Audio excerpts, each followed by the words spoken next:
just like that, we're tied at 1. Jarvis across for Gostisbehere. Jarvis with it again.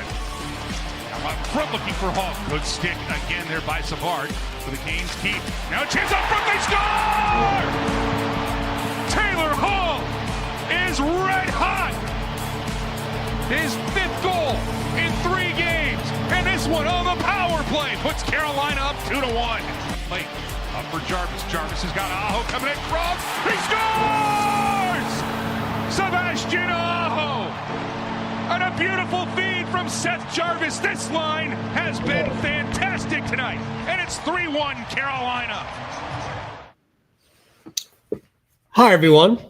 A very rudimentary Canes Corner podcast from somewhere in Central Virginia. I'm Adam Gold. Thank you very much for spending the time. We've given you some instructions tonight. Probably won't be here a long time, but I did want to at least check in, especially after a 4-1 win. We welcome back the return of Andrei Svechnikov, who got the requisite empty net goal. Couldn't be anything more fitting than Andrei getting an empty net goal in his first game in a couple of weeks. We're brought to you by the Aluminum Company of North Carolina. You can see it right there in the lower right-hand portion of your screen. If it is for the Aluminum Company, if it is for the exterior of your home, you can find it at the Aluminum Company of North Carolina on Hamlin Road in Durham. Check them out online. All right, so here's what we're going to do. It's basically going to be a Q&A. Followed the game, saw most of the third period. So we're really going to take, not focus so much on what happened tonight, other than stuff that we all can see.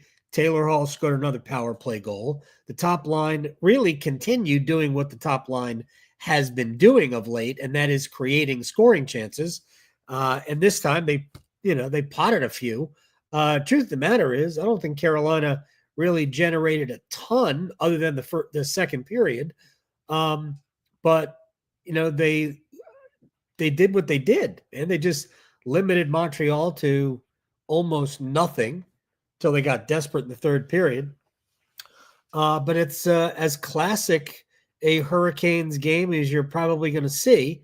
But hey, look, this is the way they're built to win, at least until you get some more firepower in the way of Andre playing well, Jackson Blake maybe being a little bit more physically mature over time, and some other guys scoring. But it looks like the power play is starting to get back at least to where it's competent. Again, it doesn't have to be great. It just has to be good enough. It doesn't have to give, I've said this before about the power play, it doesn't have to operate at 25% in the postseason. It doesn't. It can operate at 15% in the postseason and be effective. It can't operate at 6% in the playoffs. It's got to be just decent enough. As long as your penalty kill is good, and Carolina's penalty kill is obviously good, as long as that's okay, you can deal with a power play between 15 and 20%, as long as you're getting enough chances. If you told me that the Hurricanes were going to get a power play goal every other game in the playoffs, then, I think we'd all have to be okay with that. Because they're probably not going to give up that much on the power play in terms of beating their penalty kill. So here's what we're going to do. We'll take some questions.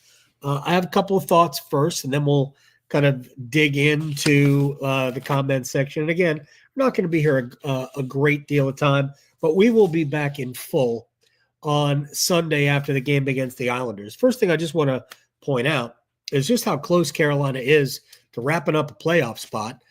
If you will allow me, I will go check the score of Vancouver and Columbus, and that game goes to the Blue Jackets in a shootout, 7-6. Can you imagine the Hurricanes playing a 7-6 game at this stage? I can't.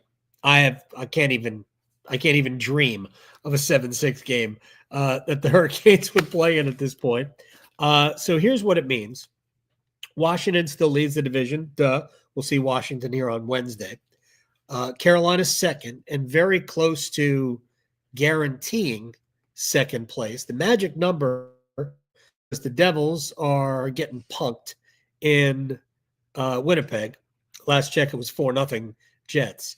I believe Carolina's magic number to clinch second place is going to be 8, which is a combination of Hurricanes points gained and Devils points dropped, if you will. Hurricanes magic number to clinch a playoff spot is 6 over, I guess, Columbus, who is now at 75 points. I think Columbus has moved back even with Montreal for that last wild card spot. They're just jumping all over each other at the bottom of the Eastern Conference playoff bracket. But Carolina's put themselves with a good stretch of hockey. They put themselves in a good spot. And there's, no overlooking, the fact that, it's still not exactly what they want it to be offensively. I think it'll get there. And hopefully they'll have enough time to get there. Not a lot of time left in the regular season. Carolina's only got 10 games left, 2 more on this homestand. And then they'll have a couple of back-to-backs, and they'll be done by the 17th of April. So we're really talking about 3 weeks from yesterday? 3 weeks. Yeah, 3 weeks from yesterday is the end of the regular season. So just not a lot left here in the 2025 regular season calendar. But enough time maybe to get Andrei Svechnikov going. Enough time maybe to continue to build on the recent power play success. Enough time maybe to get the top line really cranked up. And for the sake of argument, the top line is Aho centering Jarvis and Blake. And if you think about it, again, tonight appears to be really just a one-period offensive domination. But I watched the third. That number 20 guy's good at hockey. He's good all over the place. We know how good Seth is, and Blake has, done more than his fair share on both ends of the rink. Look, I get it. It's you don't anticipate that line, which is on the small side. You don't anticipate that line being a dominant playoff line, only because, especially in the playoffs, size matters. We're not dumb. But skill matters too. And persistence matters. And the Hurricanes are really good at the skill and the persistence part. So as long as that line continues to generate scoring opportunities, excuse me, I think Rod's going to keep sending it out. I do think that at some point we might see Svechnikov back on that top line. Don't really know, but for now, I think this is the way it's going to go. Aho had a goal tonight. Jarvis 2 assists. Blake a goal and 2 assists. First 3-point game of his NHL career. Taylor Hall another power play goal. This is 4 power play goals for Hall in I believe the last 6 games. I think it's the last 6 games. 4 power play goals. Is the power play great? It scored a goal. Why don't we just leave it at that? But certainly, that's really all you need to know, right? That it scored a goal again. 4 in the last 6 games, all from Taylor Hall, which is, of course, incredible. All right, so I've got some thoughts about some other things, about what the roster might look like, the lineup might look like. And I think even though maybe you didn't like the first goal, I saw the first goal. To me, you allow a player all alone with the puck in front of your goal, from 12 feet out, whatever it is. Chances are that's going past your goalie, no matter who it is. So, you can blame Freddie Andersen if you want on the first goal, and I saw some. Like, I ain't blaming Freddie on that. I also noticed that no other goals went in.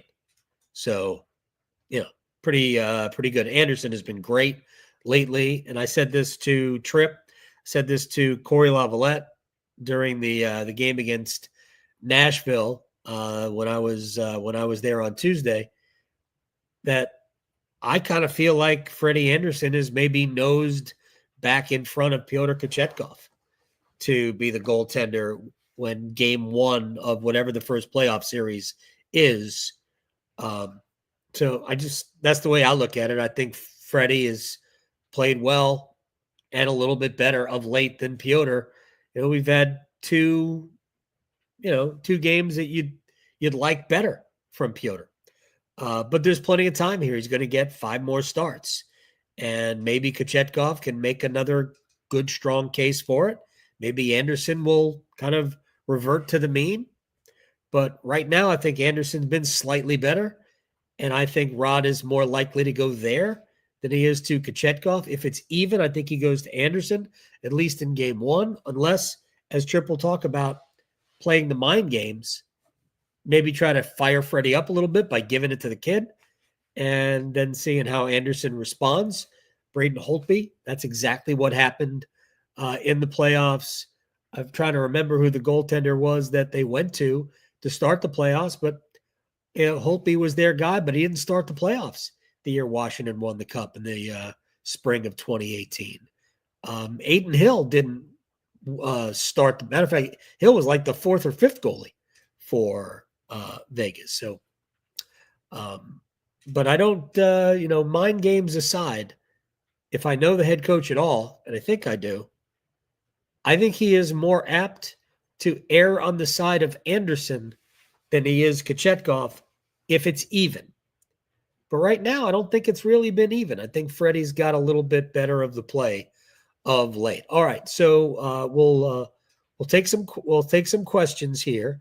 I'm just using the chat. If you want to type something in the chat, by all means. Reminder that we are, as always, would love to have you subscribe to this, rate it, review it, do whatever you got to do, because you know what, it's all fun. Yes, I want to say hi to everybody, so I will say hi to everybody. Okay, so we'll start here from Agent Shadow. What a great name. Do you think Stankoven and Taylor Hall's speed and grit could be a game changer come playoffs? Both are quite physical, feisty, tough to play against. First of all, I think both guys fit the way Carolina wants to play. Hall does it with a little bit higher end, even at his age in his mid-30s, than Stankoven does. He's still a young player. He was a rookie this year. The Hurricanes going to have 2 rookies among their forward group, more than likely, going into the playoffs. And I say more than likely because I don't think it's an automatic that Stankoven plays every game. I think Stankoven, to me, is one of those players who you could see a healthy extra when Carolina has their 14 forward complement, everybody healthy when William Carrier comes back. I think we all know that Tyson Jost will be the odd man out, but then the next guy to come out of the lineup when Carrier draws back in, and Carrier, by the way, would be a candidate to not play also. But it would be, for me, and this is in no particular order, Roslovic, Robinson, Jankowski, Stankoven, Carrier. I think those 5 players, one of those guys, is likely going to be the guy to miss. You could argue that Jankowski is the 13th best forward that Carolina has. The goal scoring streak notwithstanding, it's not really a streak, but his run of scoring goals. But I think he's probably the 12th or 13th best forward, so I could see him coming out of the lineup. Be hard for Rod to take 21 goals out of the lineup that Jack Roslovic has right now. I think it would be hard to take Carrier out of the lineup. You might need to limit his ice a little bit. Maybe he plays one game, doesn't play the next, so you have just a general rotation. But to me, those names I gave you, Eric Robinson too, those are the best candidates to miss out, barring another injury. Hopefully there won't be another injury. So just to sort of answer the question, yeah, obviously speed and tenacity is all about the playoffs. But here's why it's been a little bit more of a struggle for Carolina in the playoffs, especially as you get deeper, in that just about everybody's playing with speed and tenacity in the playoffs. And that is, I'll just bring up an example of like Nino Niederreiter. who we loved. He's a great Hurricane. I love Nino as a player. But Nino, who played hard, always was aggressive, all of that. When he got to the playoffs and everybody else ramped up their level of, desperation, it became harder for Nino to have an impact in the game. So, because Nino wasn't blessed with great, speed. So, yeah, these guys are going to be important, but everybody plays a little faster and tougher and meaner in the playoffs. All right, let's see. Let's see who would you start in goal first game of the playoff, Ryan? I think I said I think that's the way the head coach would go, but I also think that based on what we've seen of late, Andersen would get the start in game one. It's going to be a fluid situation. We've got 10 regular season games left. Kochetkov will start the next one. My guess is Kochetkov will definitely get 5. We'll see what happens in the season finale. Does Carolina need that for anything? Because there's still home ice advantage to kind of deal with and sort through. And the Hurricanes are kind of competing with Florida and Tampa and Toronto, depending on who comes out of the Atlantic side of the playoffs. Carolina's going to want a better record than them if Carolina happens to be the last Metro team standing, which, honestly, they could be. I mean, it wouldn't even be that big a deal for Carolina to win 2 rounds of the playoffs. I mean, I think they're better than the Devils. Devils' injuries have a lot to do with that, but I think they're better than the Devils. I think there's a lot of people, and maybe this is wrong. Maybe we should buy into the Capitals already, but I don't think I'm the only one who looks at Washington and goes, how have you done this? So sometimes, especially if they win the President's Trophy, but sometimes you just have one of those magical regular seasons and it doesn't translate in the postseason. But Washington has earned this spot. I'm just saying that I look at that series as one that Carolina can definitely win. So if the Hurricanes are playing in the Eastern Conference Finals, you'd like to have home ice advantage for that. So it all depends on how it shakes out. But will Andersen play that 82nd game of the season? Maybe. I think more than likely that's a Spencer Martin experience. And because Andersen is in rotation to play the last game, Andersen's got 4 more starts. And Kochetkov's probably got 5, maybe 4, but my guess is 5.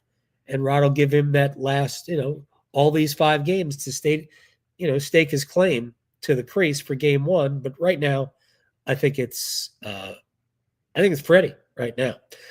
From Chris, when Carrier returns, how do you see the lines matching up for us? Yeah, we've already talked about the potential of Jankowski being scratched. It really depends on what Rod wants to have the lines look like. Of course, home different than the road because you don't control your matchups on the road. So I could see on the road maybe deploying the Staal line a little bit differently in that maybe it's not Staal, Martinook, and Carrier. If William Carrier is back and Rod wants to put that line back together, maybe there's a separation of those guys. So, look, I do anticipate Carrier coming back in, but who knows if he's going to be able to play every game, and who knows if he's not going to get hurt again, because this has sort of been Carrier's history. He has, he's had a hard time staying 100% healthy. But who would draw out? We already kind of talked about it. All right, from Robert, looking back over this year, what do the Canes need to get over the hump in the playoffs? Big goals. I mean, it's what they need. That's why they went and traded for Rantanen. He didn't work out, but that's why they went and traded for him. So, I've said this every year. Every single year I've said it. The Hurricanes' biggest improvement will always come from within. I think if you're looking to outside to enhance what you've got, or to be a catalyst for what you've got, then you don't have enough. The true improvement has to come from within. But I do think that they have enough for that improvement to take shape. Whether it's Aho getting on a goal-scoring heater, which we've seen, or Blake maybe making up for the last 3 months of almost no production in spite of his good play, or Jarvis, or heaven forbid, Andrei Svechnikov becomes the goal-scoring power forward that the Hurricanes need him to be. Yeah, I think there's enough room internally to be good enough. But if you're asking me what do they need goals. And again, that's why they went out and took a swing on Mikko Rantanen. Didn't work. Move on. They did well for themselves. The addition of Jankowski gives them a lot more depth among the forward group. It gives them decisions to make, stuff that really, the last decisions that Rod Brindamore had to make in the postseason, real decisions, it was like Greg McKegg or Brock McGinn. I know McGinn always played, but would Greg McKegg play? That's really what we're talking about. And now it's just a lot different. As I mentioned before, with Robinson and Jankowski and Stankowski and Stankovic, there's a Stankoven. Gosh, it's terrible. But there's like 5 guys fighting for one spot in the lineup, and they all have very different skills. So it might be a mix and match thing. All right, from Agent Shadow. If Carrier and Jankowski can be on the same line, that's dangerous. I don't know if I would call that line dangerous. I would call that line big. I wouldn't call it dangerous. I don't see Carrier as somebody who, in a steady diet, can play with top players. I know I've had this conversation with Luke DeCock before, and he thinks that Carrier can. I don't see him as the way I saw Jesper Fast for Carolina, because Fast, I know, played in a top 6 role, even though he was not a scoring player. He really didn't get involved in a lot of goals, whether it's scoring or assisting. But Fast plays in a way that really enhances the players who play with him. Carrier has some of that in his body too. So I don't know, maybe at some point you see Aho, Jarvis, and Carrier for a time. I have no idea how it's going to work out. I do know this. We get caught up in lines way more than the head coach does, but we're also not necessarily wrong. We just might go a little bit harder in it. We probably read too much into what the line combinations look like, because the truth is good players can play anywhere and be good players. I mean, theoretically, you would like to play them with other good players. I mean, we're talking about elite level offensive players. But I hope that in some ways answers the question. What do you, let's see. Really hope Carrier comes back.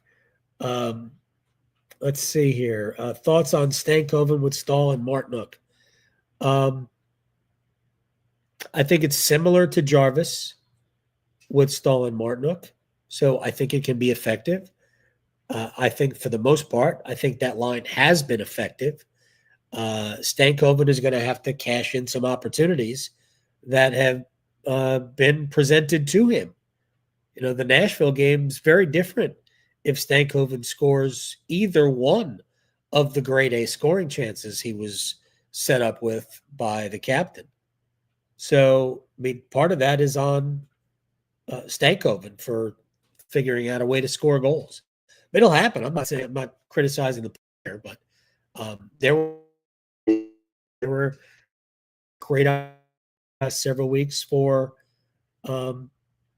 Jackson Blake that didn't go in. How about today's goal?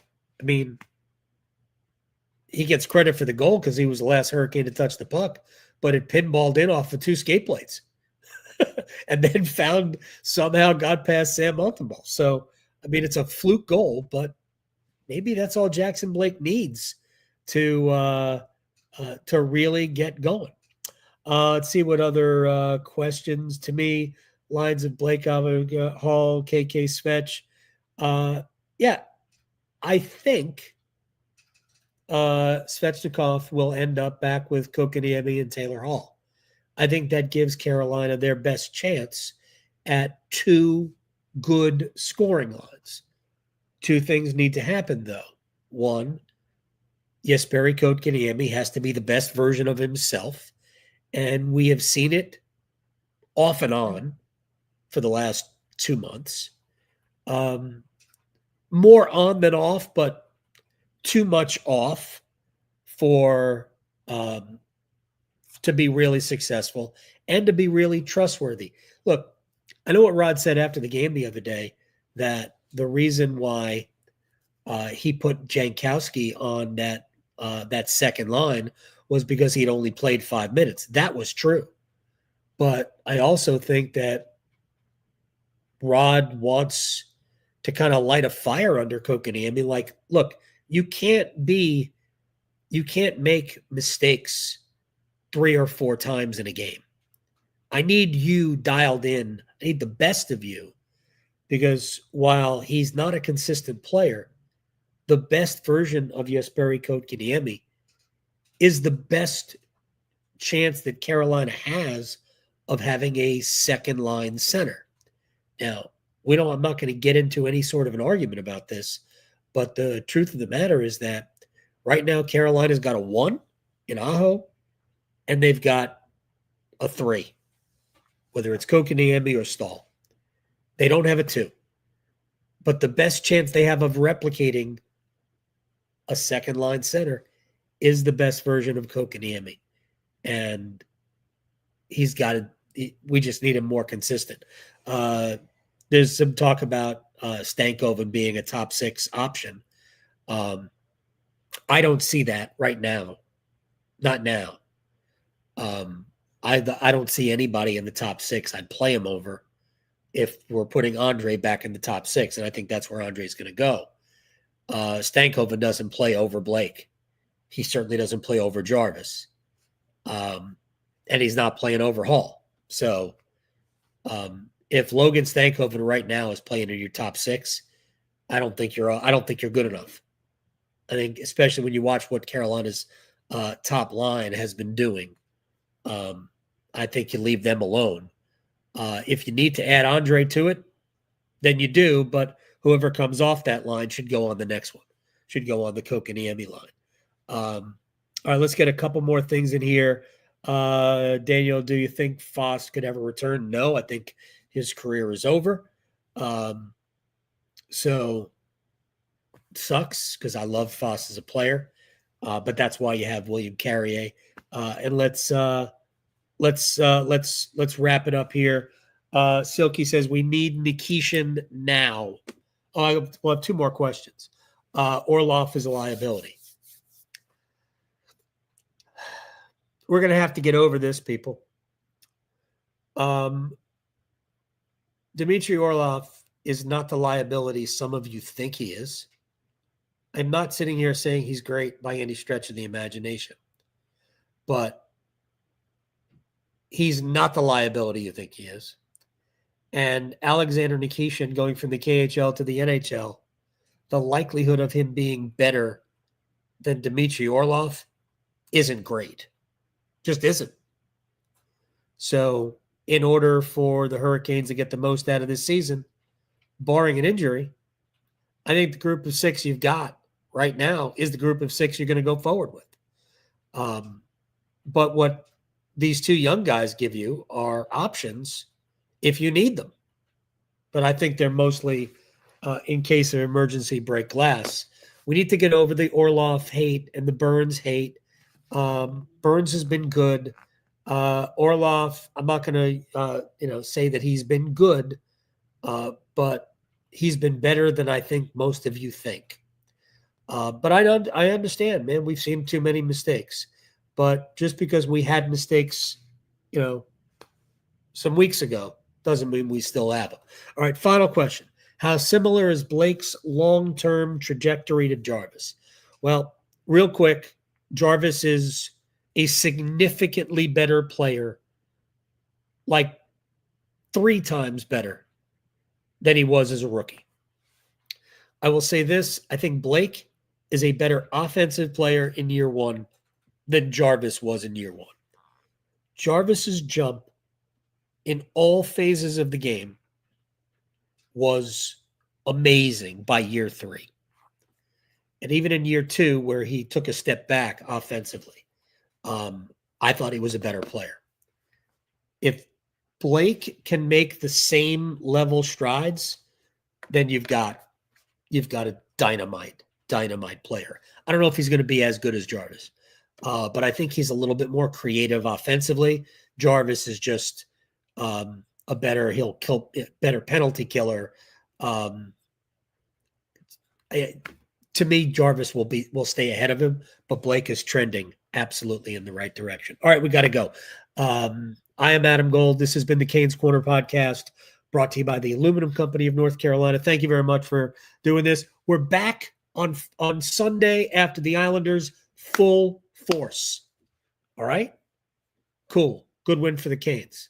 See everybody Sunday. Good night.